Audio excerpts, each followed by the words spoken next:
Some of these all-stars look amazing in February, but in April, coaches are hunting them every possession. And what I mean by playoff build is players that can survive switches defensively. They don't need the ball every possession. They can score when the sets break down. They're physical enough for slower, grinded out games, and their history of producing when teams game plan specifically for them. And that automatically eliminates at least half of the roster. I'm going to go through and break it down for you guys. The playoffs don't reward talent, they reward adaptability. All right, so first we're going to talk about the all-stars that translate best to the playoffs. And from this list of East reserves, I got to say Jalen Johnson, just his combination of size, athleticism, defense, scoring, rebounding, assisting, he does it all.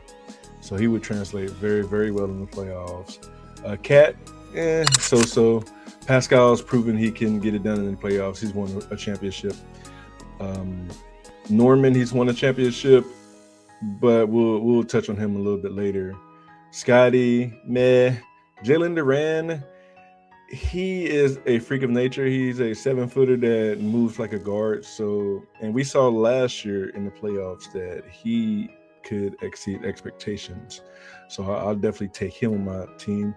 West reserves, Ant-Man's a lock, Murray's a lock, Chet's a lock. Those three have all proven that they can get it done. We'll touch on KD later. Booker, we'll touch on him a little bit later. Denny, lack of experience, we'll touch on him a little bit later as well. LeBron, meh. The starters, I would definitely go with Cade, Brunson. I'd leave Maxey off my playoff squad. Jaylen Brown, I'd take him. A healthy Giannis and a focused Giannis, I'd take him as well. From the West side, Steph in the playoffs at this point in time, no. SGA, yes, I'd take him on my team. Luka, I got to think about that one. Yes, I'd probably take him. Definitely Wemby, definitely Jokic. And for those of you that they announced a new format this year, it'll be a U.S. versus world format to energize everybody because the previous format has sucked and it's not entertaining. So we got a round robin tournament, Team A versus Team B, Game 1. The winning team will face Team C in Game 2, followed by the losing team playing meeting Team C in Game 3. After Game 3, top two teams will face off in the championship game, and that'll be the fourth game. Tiebreaker, if all three teams have a 1-1 record, it'll be point differential. All right, so that's a very interesting concept for this year. If your minutes increase in the postseason, you're playoff proof. Now, here is my list of risky all-stars, and this is going to be the guys that are great players but are questionable playoff fits. So I mentioned Kevin Durant earlier. He's a great player, one of the best players in the whole NBA, right? He's a beast in the past. He's won championships, and I would target him this year. And the reason being is because of age and all those lower body injuries that he suffered. If you watch him play now, KD's lost a step, especially defensively. Offensively as well, he's not as explosive a scorer as he's been in the past. He's very serviceable, but with the amount of injuries that he suffered, he is a very, very questionable playoff fit. So it's Devin Booker, the next player I'm going to discuss. Devin Booker. He last made the playoffs in 23-24 season.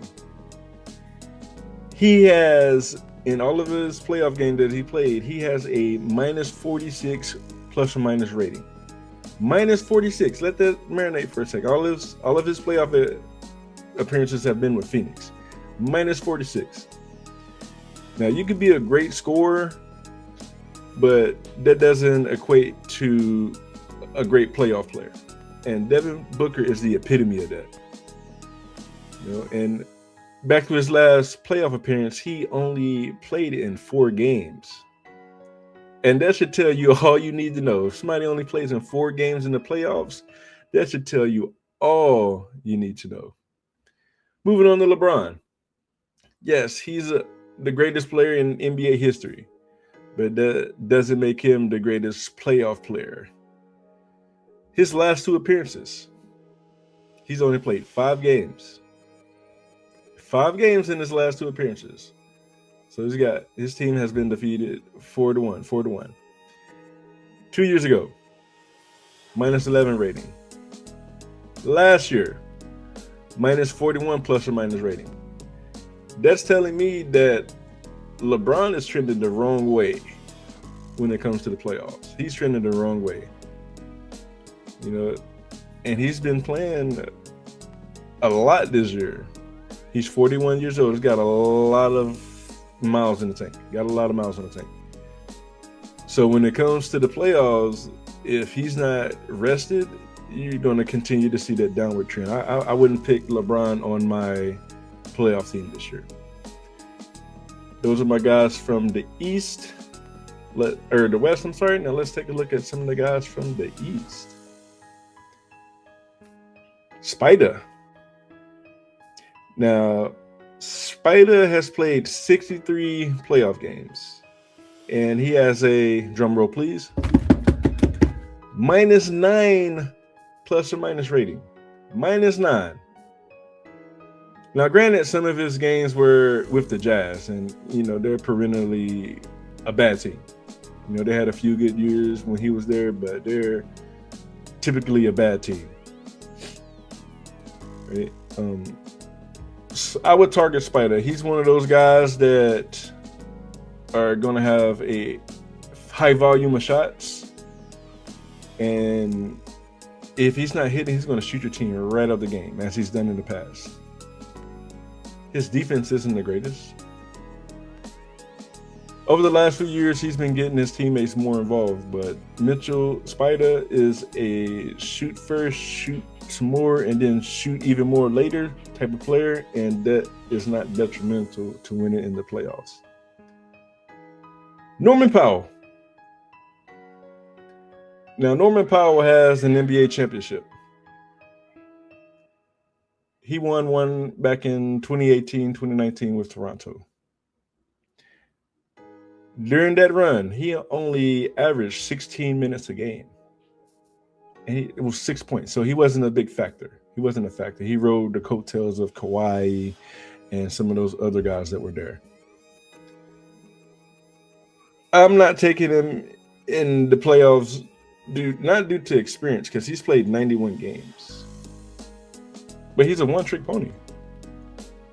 His primary asset is as a scorer. He doesn't do anything else well. And for your stars, you need those guys to do a little bit of everything, especially in the playoffs. So I would leave Norman Powell at home. Scotty Barnes. He's been great the last few years in Toronto. He's having a good season this year. His lack of experience, he's only played 4 playoff games, -27 rating. In those 4 games, he averaged 12 points, 9 rebounds, 4 assists. Now, if a team only plays 4 games in the playoffs, they got smacked. They got swept. His team got swept. That was back in 2022. Right? They got swept. Granted, this is an older, better, more mature Scotty. Due to that lack of experience and that performance, I'm leaving him at home on the bench as well.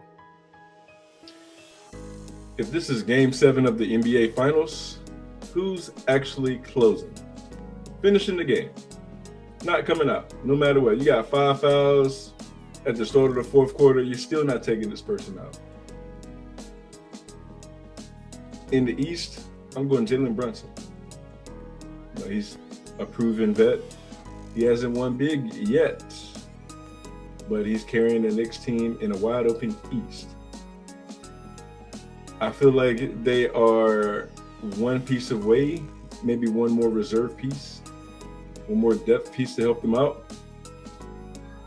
And with his averages, he can get you a quick 30. He'll get everybody involved. He plays tough defense, hard-nosed defense, bigger than the size. And he bangs the boards a little bit too. You know, he's proven to be able to finish games and close them out. I think he's one of the most clutch players in the NBA, Mr. Fourth Quarter. So from the East, I'm going Jalen Brunson. From the West, I'm going Ant-Man. He's a young Kobe Bryant. You know, he tears it up. In the playoffs, I think his plus or minus is astronomical. It's like a plus 90 or something like that. Probably even more than that. But he's amazing in the playoffs. He's got the size. He's got the offensive talent. You know, he's aggressive, hits the boards, gets his teammates involved, scores efficiently. You know, and that's what you need from your superstars in the playoffs. So I would definitely take Jalen Brunson in the East and Ant-Man in the West. Everybody else, sorry for you. The All-Star Game celebrates stars. The playoffs expose basketball players. I'm Lebron with Terrible Takes. Subscribe for more Terrible Takes. Hit that like button if you enjoyed this video, and I will catch you guys on the next one. Peace.